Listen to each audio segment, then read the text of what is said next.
On a cold American morning, a stranger made a choice that would change out and save another man's life.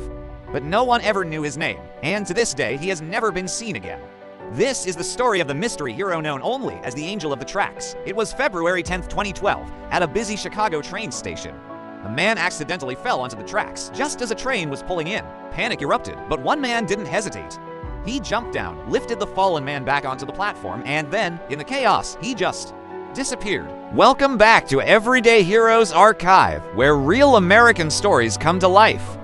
Today, we're diving into a story that proves heroes aren't just found in comic books. They live right next door, walking the same streets we do. It began like any ordinary day, a quiet street, a man on his way to work. Sam Turner, 42 years old, a father of two, living in a small town in Ohio. He was a man who, by his own admission, believed in minding his own business, keeping his head down, and just getting through the day.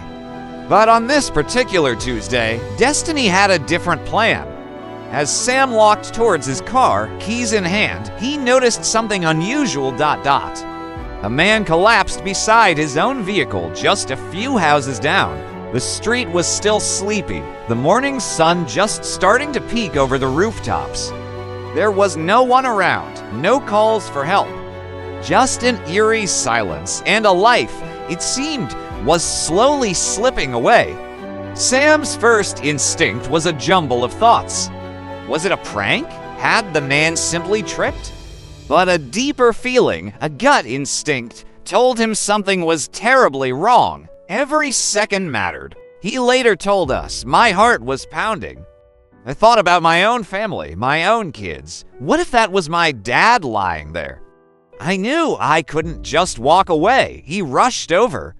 The man was unconscious, his breathing shallow and faint.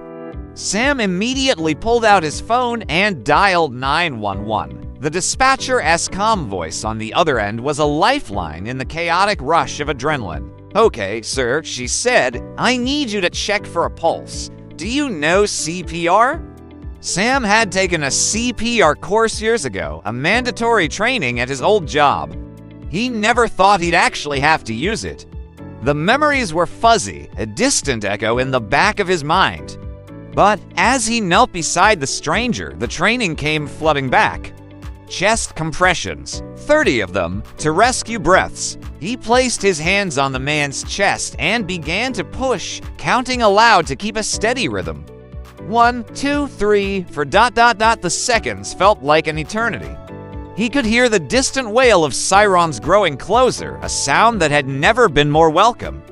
But until they arrived, it was just him. Just Sam Turner, an ordinary guy from Ohio, fighting to keep a stranger's heart beating. He focused on the rhythm, on the rise and fall of the man's chest, pouring every ounce of his energy into the effort.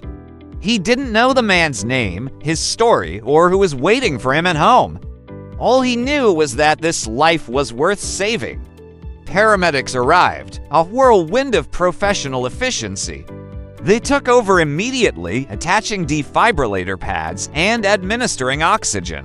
As they loaded the man into the ambulance, one of the paramedics turned to Sam, his face etched with a mixture of exhaustion and respect. "You saved his life," he said. "Those first few minutes, you gave him a fighting chance. You did good." The man's name was David. He was a grandfather, on his way to visit his newborn grandchild for the first time when he suffered a massive heart attack. Thanks to Sam's quick thinking and decisive action, David survived. He made a full recovery and, a few weeks later, he got to hold that grandchild in his arms. When David and Sam finally met under much better circumstances, the gratitude was overwhelming. David, with tears in his eyes, simply said, "You're my angel. You gave me back my life. You gave my family back their husband, father, and grandfather." How do you ever thank someone for that? Sam, ever the humble hero? Shrug it off? "I just did what anyone would have done." He insisted, but that's the thing, isn't it? So many of us think we would act, but when faced with the reality, with the fear and the uncertainty, it's not so simple. Sam Turner didn't hesitate. He saw someone in need and he acted. His story is a powerful reminder that heroism isn't about grand gestures or superhuman abilities. It's about compassion. It's about choosing to step in when it would be easier to step away. It's about the simple, profound power of one human being helping another. Sam's two children now look at their dad not just as their father, but as a real-life hero who walks among them. This story also highlights the critical importance of knowing CPR. A simple skill learned in a few hours can be the difference between life and death. Sam's experience prompted his entire workplace and even his neighborhood to organize CPR training sessions. His single act of courage created a ripple effect, empowering dozens more people with the knowledge to save a life. So, what can we take away from Sam Turner's story? It's a call to action for all of us. To be aware of our surroundings, to not be afraid to get involved, to learn basic first aid and CPR because you never know when you might be the only person standing between a stranger and their last breath. You don't need a cape to be a hero. Sometimes, all you need is the courage to act. Sam Turner didn't set out to be a hero that day. He was just a man on his way to work, but by choosing compassion over indifference, he changed the course of a family's history forever. He reminds us that the potential for extraordinary courage lies within each and every one of us, waiting for its moment. It's a tale about an ordinary day that turned extraordinary and a hero who remains a complete mystery. It all started on a crisp Tuesday afternoon. Picture this. Crowds of people are rushing to and from work, grabbing a quick lunch, just going about their daily lives. The city is alive with the usual sounds: traffic, conversations, the distant hum of activity.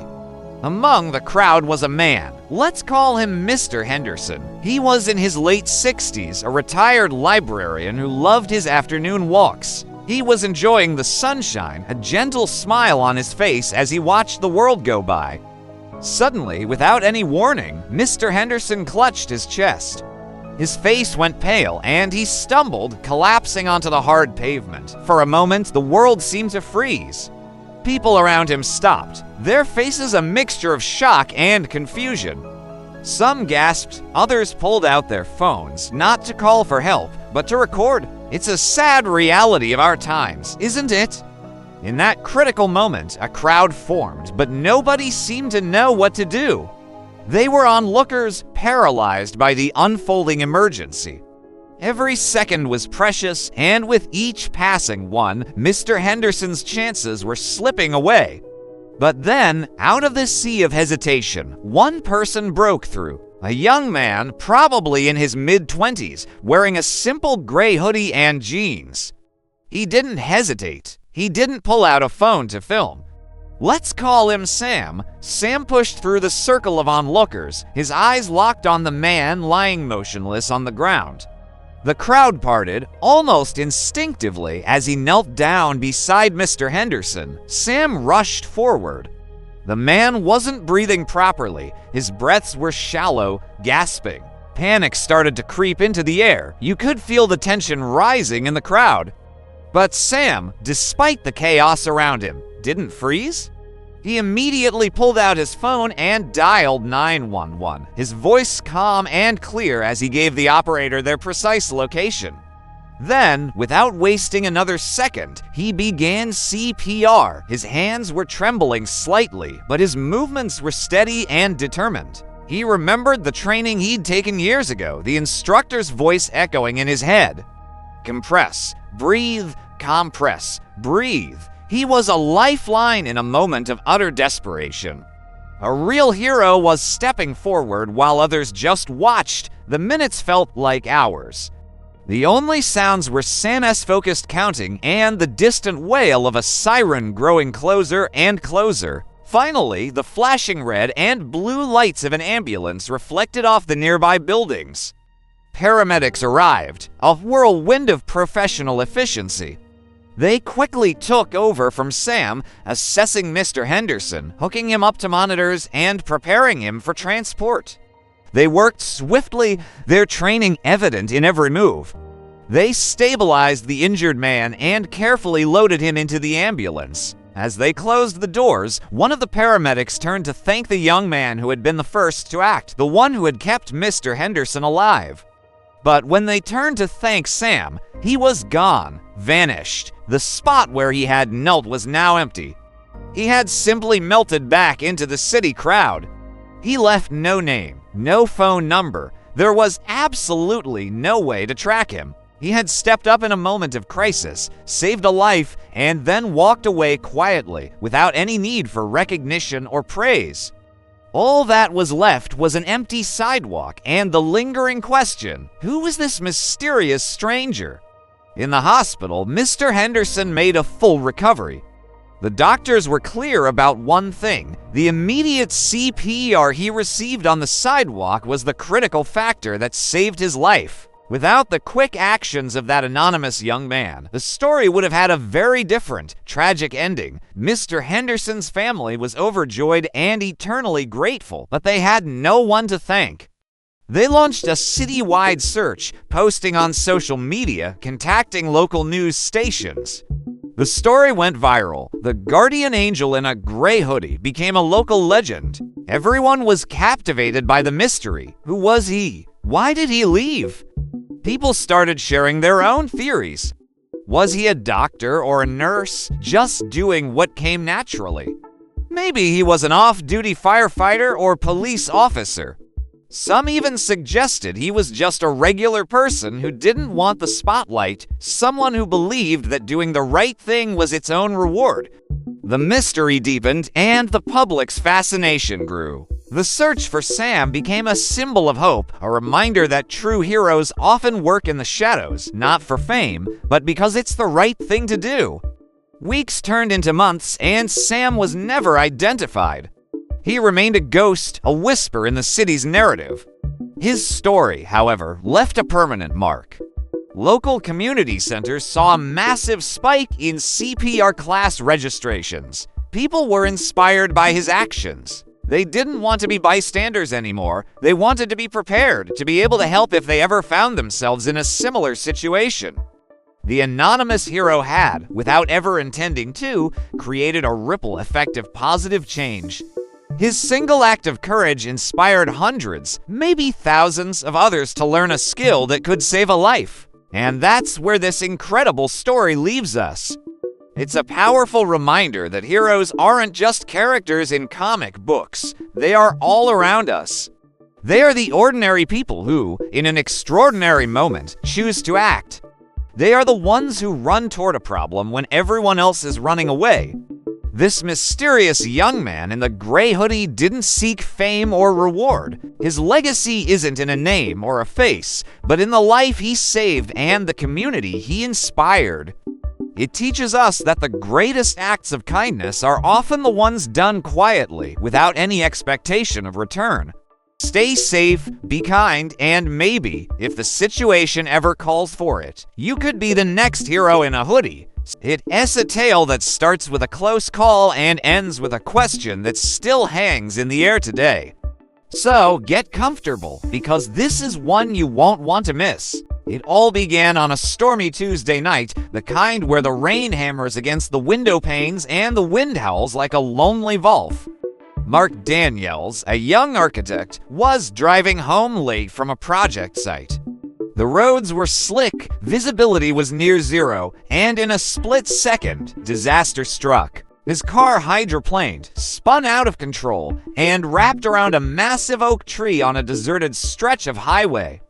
The impact was violent. The sound of crunching metal and shattering glass was the last thing Mark remembered before everything went black. When the first responders arrived, they found a scene of utter devastation. The car was a mangled wreck, and by all accounts, anyone inside should have been. Well, they weren't expecting to find a survivor. But there was Mark, alive, though barely.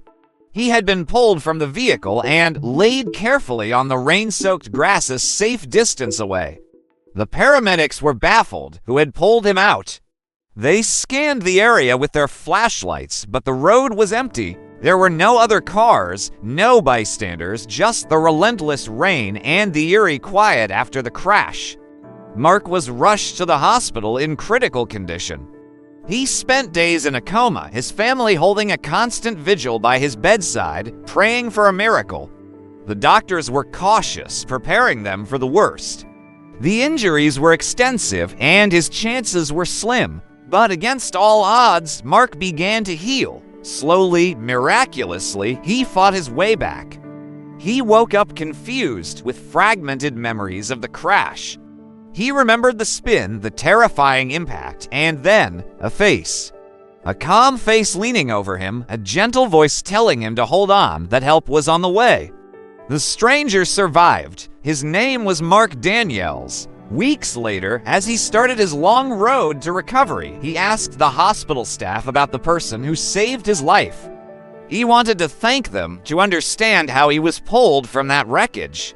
But no one knew. The paramedics had no reports of a second person at the scene. The police found no witnesses. There was no identity, no name, just Mark's hazy memory of a man who appeared out of the storm and disappeared just as quickly, like a ghost in the rain. Driven by a need for answers, Mark and his family launched their own investigation. They put up flyers, contacted local news stations, and scoured social media, pleading for the mystery hero to come forward. The story captured the public's imagination. People started calling him the Guardian of the Highway. Theories swirled. Was it a passing motorist who didn't want to get involved? A local resident who was camera shy? Or was it something else entirely? Someone with a reason to stay hidden? The more they searched, the deeper the mystery became. Every lead turned into a dead end. Just when they were about to give up hope, a single, grainy piece of evidence surfaced. A security camera from a gas station a few miles down the road had captured something unusual around the time of the accident. It showed a man, his face obscured by a hooded jacket, walking along the highway in the pouring rain, heading in the direction of the crash site. A few hours later, the same figure was seen walking back, this time looking more hurried, before vanishing from the camera's view. It was a long shot, but it was all they had. Was this their man? This one clue led Mark down a rabbit hole of old town records and forgotten local histories. He learned about a similar incident that had happened on that same stretch of road nearly 50 years ago. A young man had died in a fiery crash, a hero who had swerved to avoid hitting a child who had run into the road. His act had saved the child, but cost him his own life. The descriptions of that young man, his physical build, even the old faded photograph they found in the town archives, bore an uncanny resemblance to the grainy figure from the gas station footage. Mark was stunned. He visited the site of his accident again, this time with new eyes. He stood by the old oak tree, the scars of the impact still visible on its bark. He felt a strange sense of connection, a feeling of peace he couldn't explain. He thought about the man from 50 years ago, the hero who never got to go home. He thought about the calm face he saw in his darkest moment. The dates were almost chilling. His own accident had happened on the anniversary of the first one. Coincidence, or something more? Mark never found the physical man he was looking for. No one ever came forward to claim the title of hero, but in his heart, Mark found his answer. He believes that on that stormy night, he wasn't saved by a random stranger, but by a lingering spirit, a guardian who still watches over that lonely stretch of road, ensuring no one else suffers the same fate he did. He couldn't prove it, of course. It's a story that lives outside the bounds of logic and reason. But for Mark Daniels, it's the only truth that makes sense. He was given a second chance at life, and he dedicates every day to living it to the fullest, in honor of the guardian who saved him. It's a tale of a selfless act, a desperate search, and a legacy that continues to burn brightly, even in silence. This isn't about capes or superpowers. It's about the profound impact one person can have on another's life and then simply vanish, not for glory, but because it was the right thing to do. So, grab a seat and let's get into the incredible true story of the silent hero. Our story begins in the aftermath of a heart-stopping moment. Mark, having narrowly escaped a life-threatening situation, thanks to a mysterious stranger named Sam, found himself with a second chance at life and an overwhelming sense of gratitude. But how do you thank someone who disappears as quickly as they appeared? For Mark, this question became an obsession, a mission he had to see through. He felt a profound need to find this man, to look him in the eyes and express the depth of his thankfulness. It wasn't just about saying thank you. It was about acknowledging the stranger's courage and the monumental gift he had been given. Mark's search began immediately. He revisited the scene of the incident, hoping to find a clue, anything Sam might have left behind. He talked to the paramedics, the police officers, anyone who was there, but no one had gotten a last name or a contact number. The only thing they knew was the name Sam, a detail Mark clung to like a lifeline. He sketched Sam's face from memory, a friendly but determined expression, trying to capture the essence of the man who had pulled him back from the brink. This sketch became the centerpiece of his entire campaign. The search for Sam was on, and Mark was determined to leave no stone unturned. He started with the basics. He designed simple but eye-catching flyers with the sketch of Sam and a short, urgent message. "Were you there? Do you know this man? He saved my life, and I need to thank him." He printed hundreds of copies and began his journey through the city. He posted them on every community board he could find in coffee shops, libraries, grocery stores, and laundromats. He walked for miles, taping flyers to lampposts and telephone poles, his hope fueled by the rhythm of his footsteps on the pavement. Each flyer was a small beacon, a message in a bottle cast into the vast ocean of the city, hoping it would find its way to the one person who mattered most. Realizing the limitations of a physical search in a modern world, Mark took his quest online. He created posts for every local social media group he could find. He shared the story, the sketch of Sam, and his heartfelt plea. He used hashtags like #FindSam and the name of his city, hoping the digital algorithm would work its magic. The response was almost immediate, but not in the way he'd hoped. The story went viral within their local community. People shared the post thousands of times. Comments flooded in, filled with words of support, encouragement, and admiration for the mysterious hero.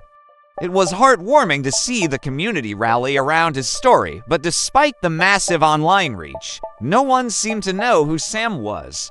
It was as if he was a ghost. Mark's story soon caught the attention of the local news. A reporter interviewed him, and his face, filled with a mixture of hope and desperation, was broadcast across the city. The segment showcased the flyers, the social media posts, and Mark's emotional retelling of the event. The news station ran the story for several days, calling Sam the city's guardian angel. The increased exposure brought in a new wave of tips and potential leads. Mark's phone rang constantly. People called in saying they thought they saw someone who looked like Sam, or they knew a Sam who might fit the description. Mark followed up on every single lead, no matter how small or unlikely. He drove across town to meet people, showed them the sketch, and told the story again and again. But each time, it was a dead end, a case of mistaken identity. A well-intentioned but incorrect tip. The wave of excitement slowly turned into a tide of disappointment. The quiet hero remained elusive. Weeks turned into months. The initial flurry of activity began to fade. The social media posts were buried under new content, and the flyers on the streets grew weathered and torn. Yet, Mark refused to give up. He felt a deep, personal responsibility to find Sam. The man had saved his life, and the thought of never being able to thank him was unbearable. He started to wonder about Sam's motivations.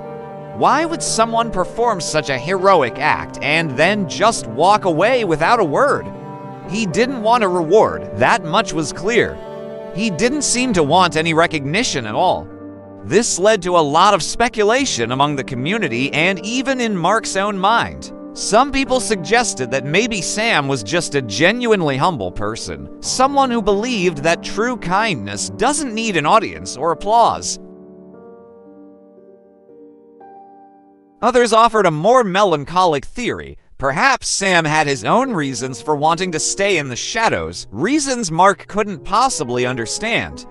Was he running from something? Or was he simply a private individual who valued his anonymity above all else? The mystery of Sam's identity was now intertwined with the mystery of his character.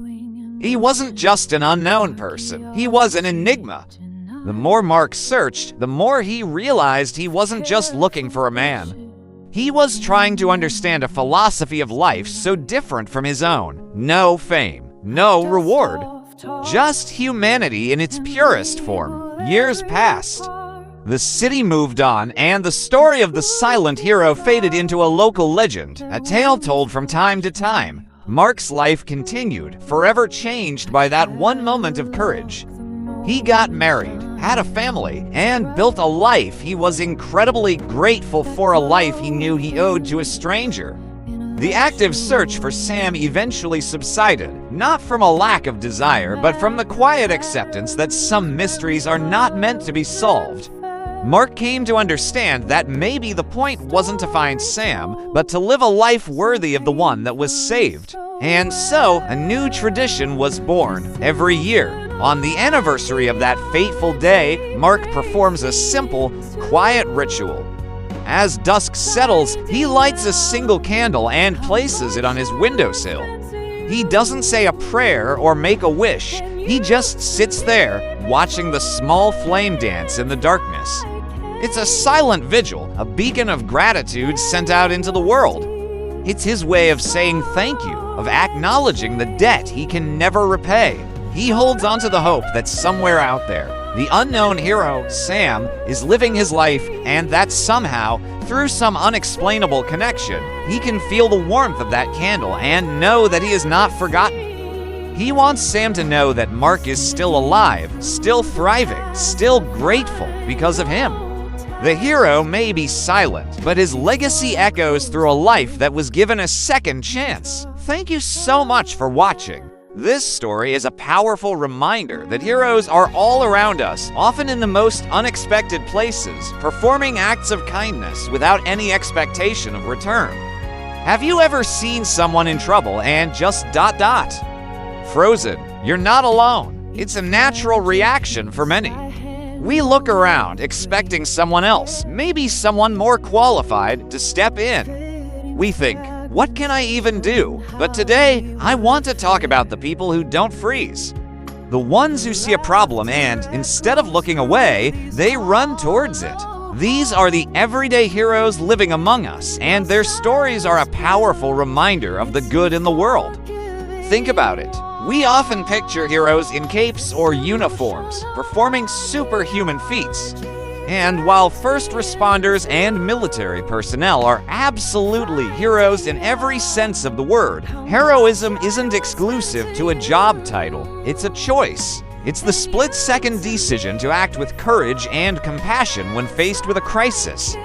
I remember reading about a group of construction workers who were on their lunch break. They saw smoke billowing from a nearby apartment building. Without a second thought, they dropped their sandwiches, grabbed their ladders, and started helping people evacuate from their balconies before the fire department even arrived. They weren't trained firefighters. They were just regular guys who saw people in danger and decided they had to do something. Their quick thinking and bravery saved lives that day. They didn't do it for recognition. In fact, when reporters tried to interview them, they were incredibly humble, saying anyone would have done the same. But would they? That's the core of what makes these stories so incredible. It's the humility, it's the instinct to help without expecting anything in return. Let's talk about another example. There was a story about a high school teacher who noticed one of his students was coming to school looking exhausted and hungry. Instead of just marking him as unfocused, the teacher pulled him aside and learned that the student's family was going through a tough time and he had taken on a night job to help make ends meet, leaving no time for homework or proper meals. What did this teacher do? He didn't just offer sympathy, he organized. He rallied other teachers and parents. They created a rotating meal schedule for the family, found tutoring support for the student, and connected the parents with local job resources. This wasn't a one-time heroic act. It was a sustained effort of compassion. This teacher saw a problem that was bigger than just a kid falling asleep in class and decided to tackle the root of it. He changed the entire trajectory of that young man's life, not with a grand gesture, but with quiet, consistent support. That is heroism. And it's not always about life or death situations. Sometimes, being a hero is about standing up for what's right, even when it's uncomfortable. Imagine a teenager who sees a classmate being bullied online. The easy thing to do is to scroll past, to ignore it. The heroic thing to do is to leave a supportive comment for the victim, to report the bullying content, and maybe even to reach out privately and just say, "Hey, I saw that, and it's not okay. Are you alright?" That small act can be a lifeline for someone who feels completely alone. It tells them they're seen, they're valued, and they're not facing the darkness by themselves. These actions ripple outward. When one person chooses to act, it inspires others. It creates a culture of kindness and accountability. It shows everyone that we all have the power to make a difference, no matter how small we think our contribution might be.